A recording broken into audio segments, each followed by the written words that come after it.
Welcome back to Baladri chemistry classes.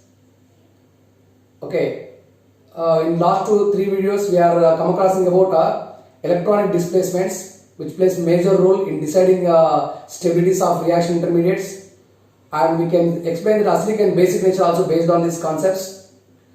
Now in this video we are going to come across about how to calculate resonance energy of a molecules and applications of hyperconjugation we will come across. Now first we are going to come across that how to calculate resonance energy. So the formula for resonance energy is equal to theoretical heat of hydrogenation minus experimental heat of hydrogenation. What is the formula for resonance energy?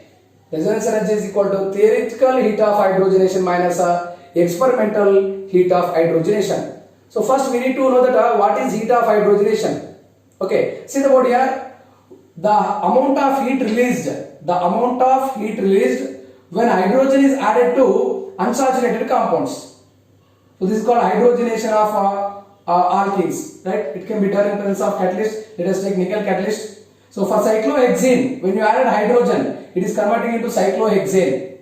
So that reaction is called Sabatier-Sandrin reaction. So the amount of heat released when hydrogen is added to unsaturated compound is called what? Heat of hydrogenation. Heat of hydrogenation. Okay. Now we can think here cyclohexane is there.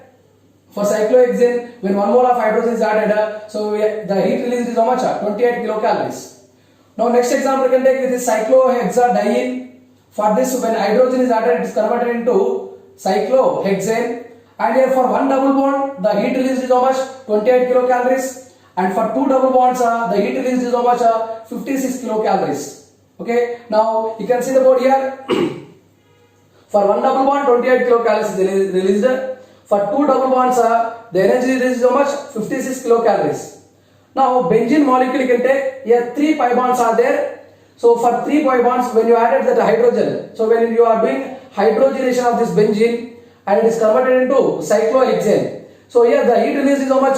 48 kilocalories. Actually for one double bond 28 kilocalories is released means theoretically, so when 3 double bonds are there in benzene ring, so 3 into 28 kilocalories means how much it should release? 84 kilocalories should release.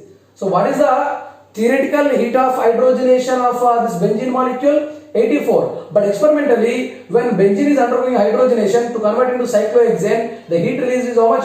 48 kilocalories only. This 48 kilocalories is called what? Experimental heat of hydrogenation, and this 84 is what? Theoretical heat of hydrogenation. So by using these values, we can find the resonance energy of benzene. Now resonance energy of benzene is equal to what? Theoretical heat of hydrogenation is how much?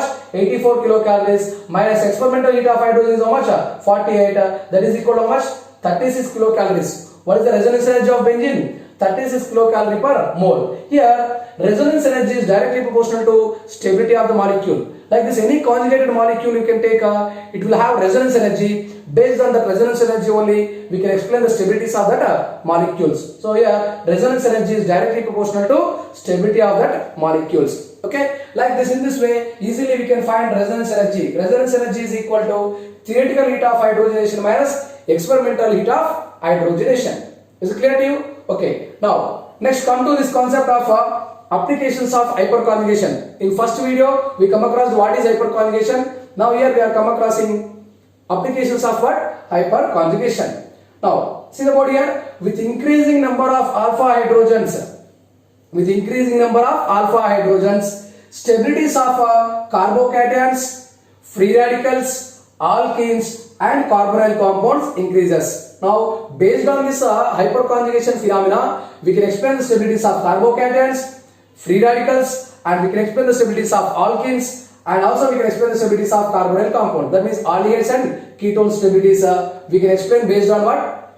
Right, alpha hydrogens. That is based on hyperconjugation phenomena.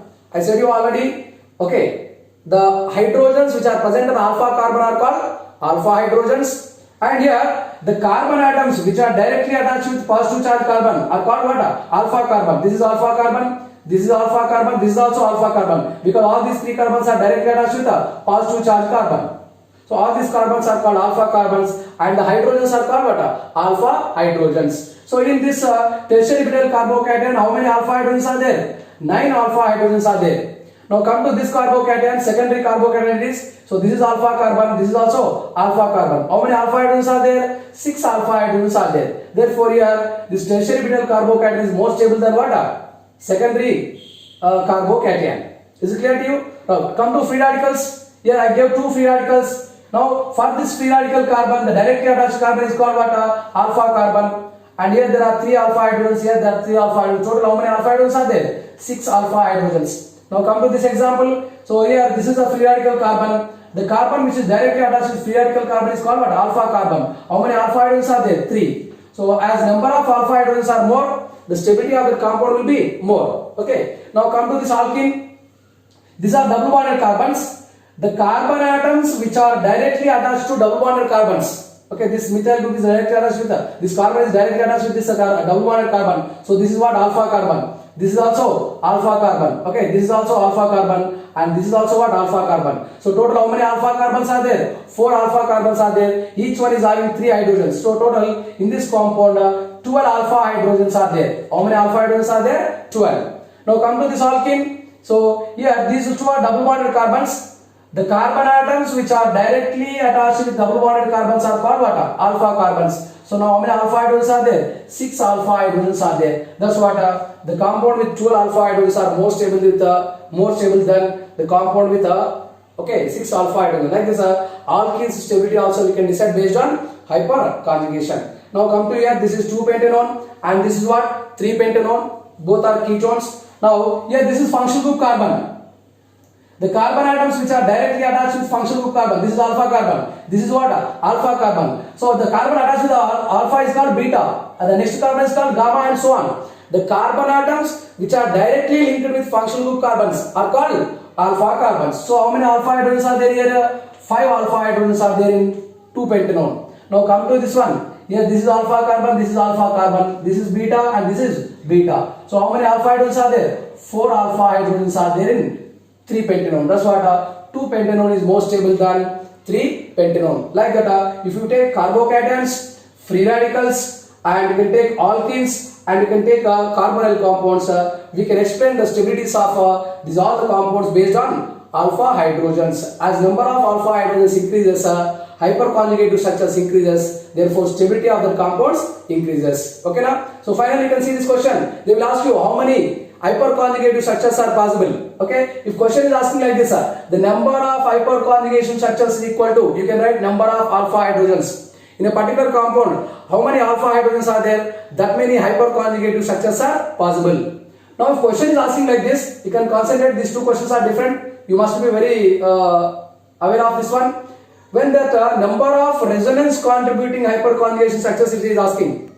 If simply the question is asking number of hyperconjugation structures, you can write down number of alpha hydrogens. Okay now, if question is asking the number of resonance contributing hyperconjugation structures, then we can write number of alpha hydrogens plus 1.